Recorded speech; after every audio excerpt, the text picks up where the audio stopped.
halfway through the semester, you know our policy. I should not see any phones out. I should not see any phones out. No phones. We're halfway through the semester. Outstanding. All right, let's get going. In our flipped classroom style, we already went through the reading and the online lecture on World War II. Today, for our in-person lecture, I want to focus on the power of propaganda during World War II. We talked a little bit about it during World War I, and we'll get back to that. But I really want to focus on propaganda during World War II. So today we're going to hit two of our learning goals. We'll be able to identify key events and individuals in U.S. history since 1877. And we'll be able to interpret and interrogate primary and secondary source material.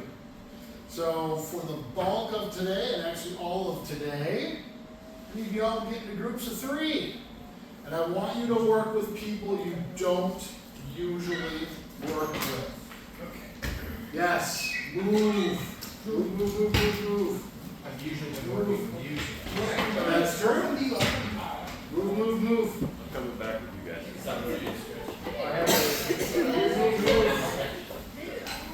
Move. I think there's a really smart classmate.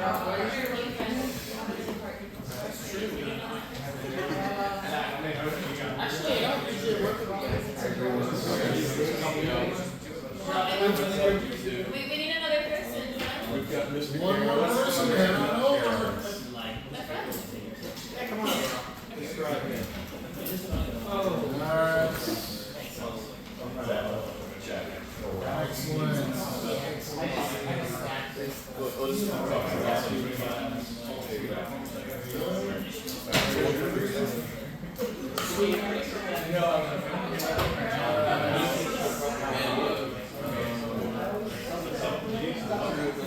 I'm good. Okay, let's get some. You got a group? Okay. I mean, no.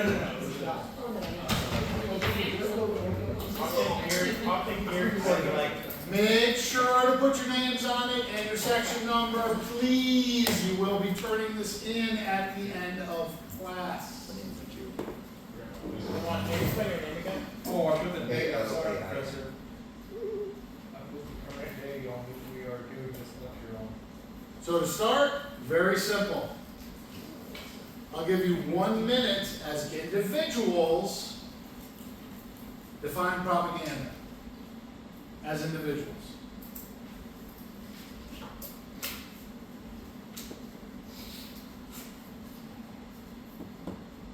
What else?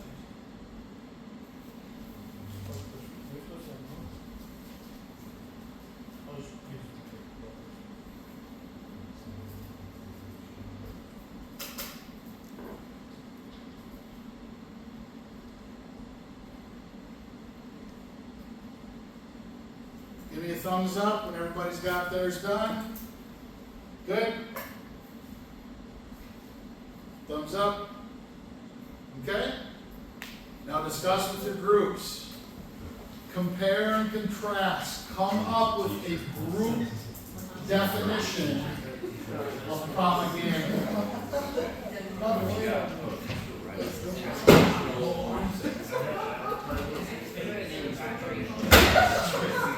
Yeah, I said, I love that. I love it.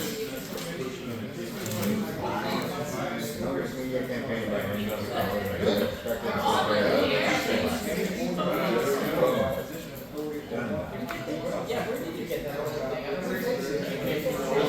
How are those here?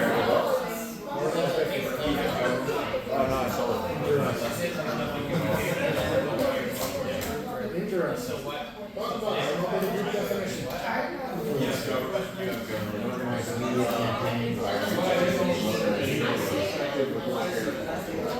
you said the fourth.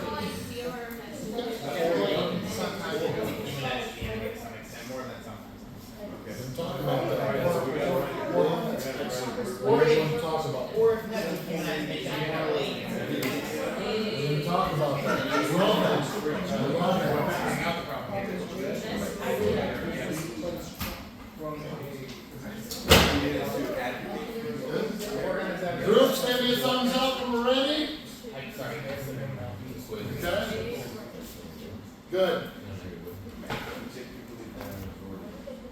I'm going to start with this group back here because last week in our lecture, Walter, you'll forgive me for picking on you.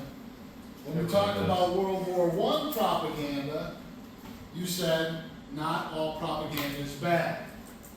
I want you to elaborate and then give me your group's definition.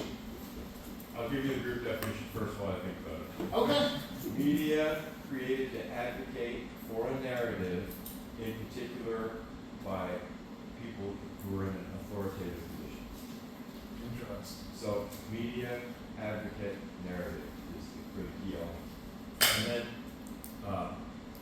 I still not all propaganda is bad because we have to rethink that. Okay, we'll come back. Julian, you made me smile. Now did your whole group first tell us your individual because it made me laugh, and then tell me how your group thought.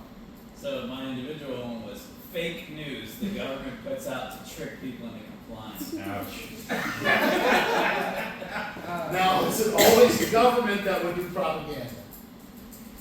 It's corporate property. Yes. It's corporate property. What did your group come up with? Did they say yes and We fully agree? endorse his idea. The fake news approach was a crowd transition.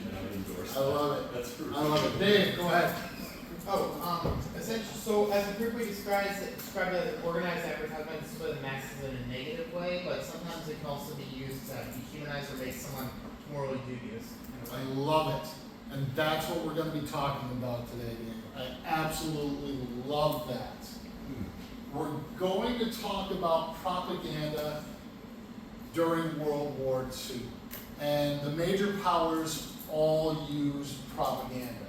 Now, if I go back here, most of this is American propaganda, with the exception, the top, as you're looking at it, the top right and the bottom right are from Japan, right?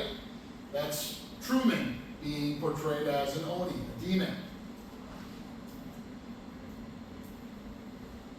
Propaganda, I think we would all agree, has an agenda. Whether it's government or corporate, it has an agenda. It is trying to sell you something.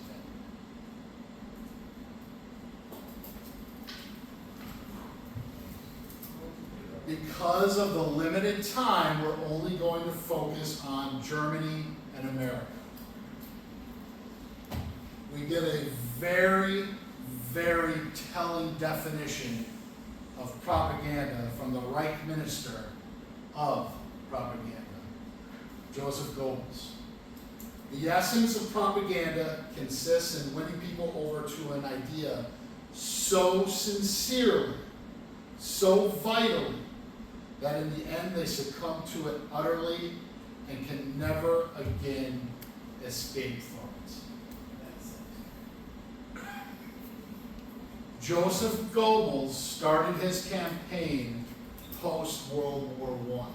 Someone tell me how Germany was doing post-World War I. Julie? A loaf of bread cost 3 billion right. Yes. Yes. So, thumbs down. Thumbs down. Germany was not doing well.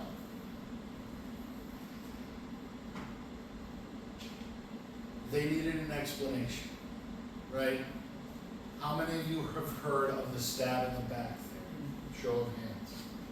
Excellent. Germans could not accept that they lost the war. So despite overwhelming evidence to the contrary, and despite overwhelming evidence that Jewish Germans fought alongside non-Jewish Germans for Germany, Jews in Germany became a scapegoat. And Goebbels, among others, started a massive propaganda campaign. This image is from 1919, right? So we're quite a few years before World War II. But we are building to this dehumanization. So take a minute as an individual, analyze that image.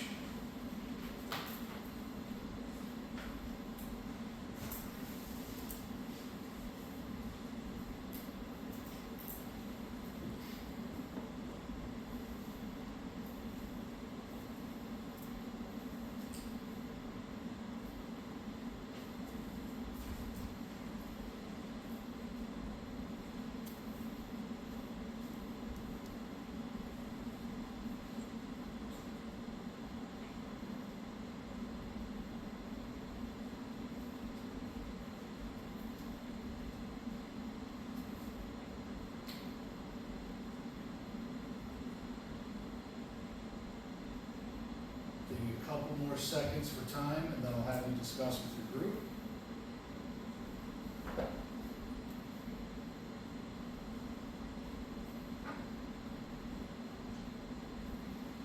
Okay, go ahead and talk to your groups.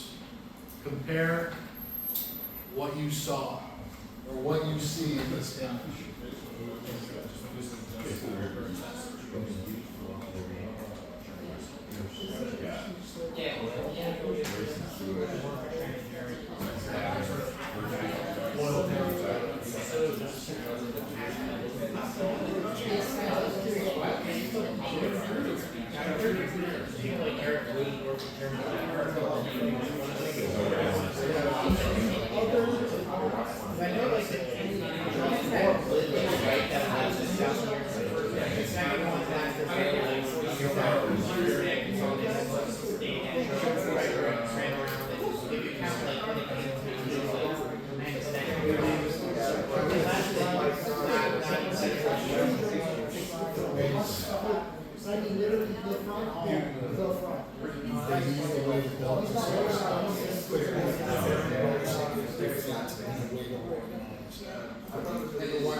A common enemy to rally around.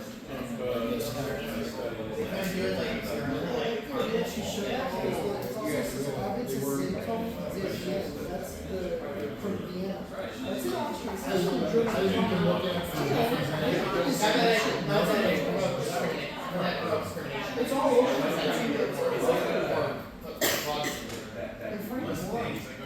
Communists also discriminated. Remember the Holodomor? Stalin killed millions of Ukrainians. Okay.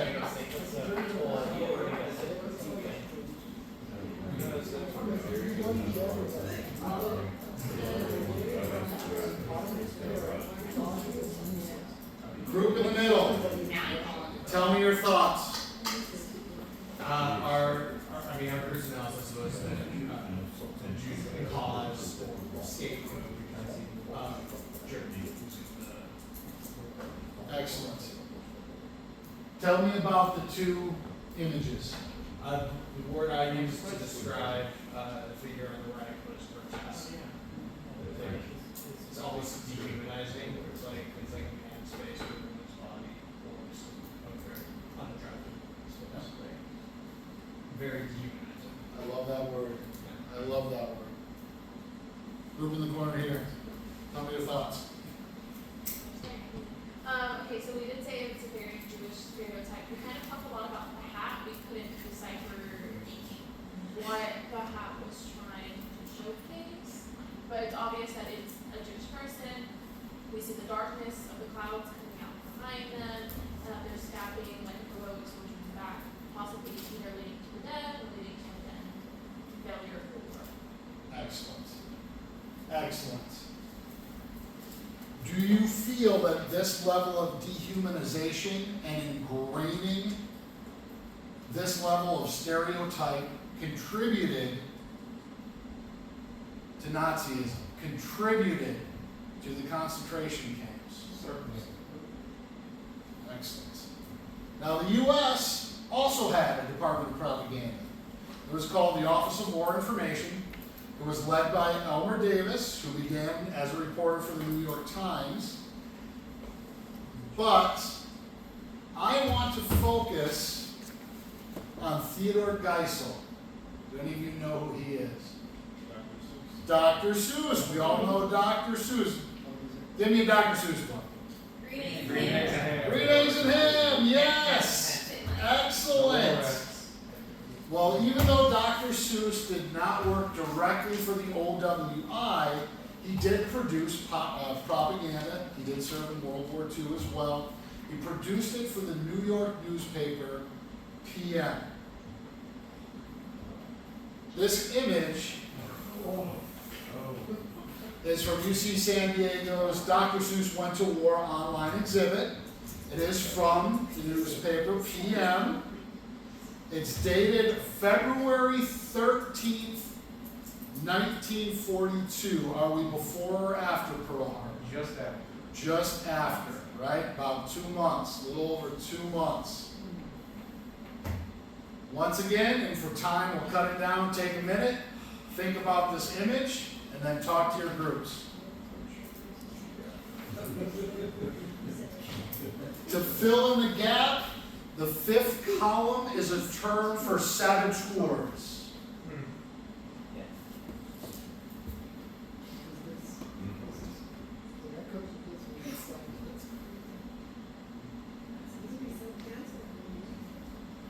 Thank God.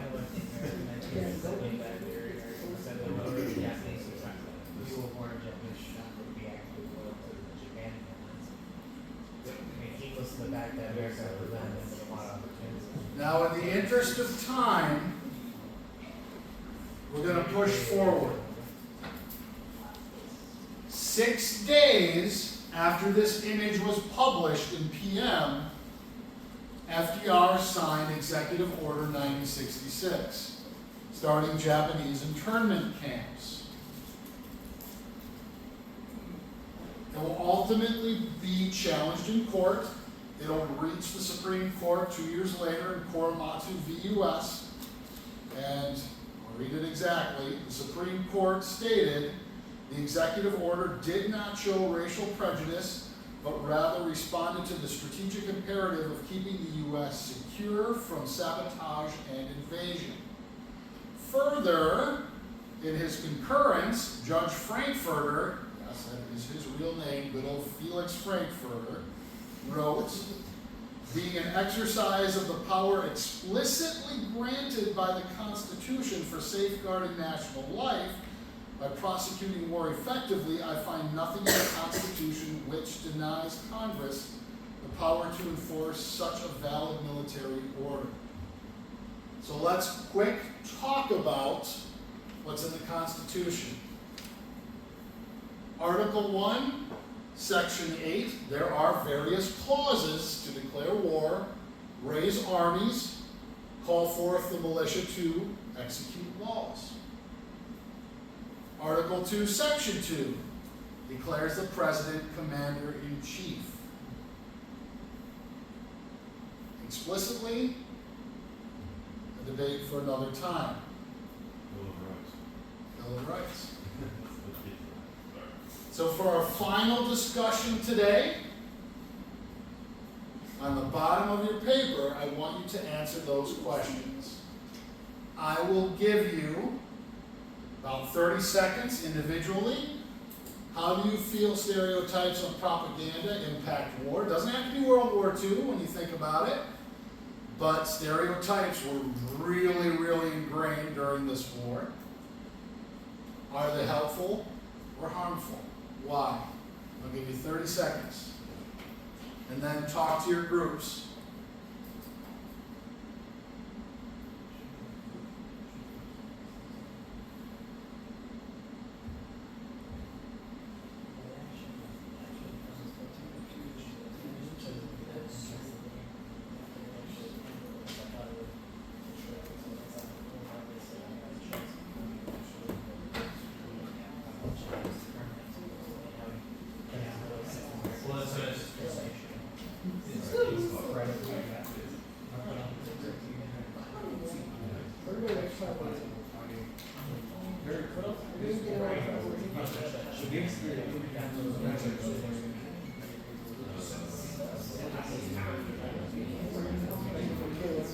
I'm hearing hearing some good conversations. Kobe, start us off. How do you feel stereotypes on propaganda impact war? I feel it greatly impacts the individuals that are fighting, because in their minds, the propaganda instills in the people we're fighting, the people we're opposing, are demons, are monsters, or whatever have you. We can do no wrong in fighting such evil. We are holy incarnate. We have got to do this. It's a moral imperative. We can't do wrong, so we're going to go beyond what we can think we can do. We're giving it our all. Julian. You know, hot take, like having served in the military, hate is part of the equation. It is hard to train people to kill other people without somehow injecting hatred into the formula. Right? I appreciate that take. So would you say that it's helpful then? I think To it's serve the purpose? It's a nasty necessity. I appreciate that take. Excellent. One more. Yeah, that's kind of what we were talking about. I said that it's incredibly effective at galvanizing one group against another, but in the long term, it is ultimately harmful because whatever conflict you're propagandizing is going to eventually end. So then you have to pick up the pieces of what you created. Excellent. Thank you all so much. Great discussion, great lecture. Turn in your papers. Make sure to finish all your online activities by 11:59 tonight.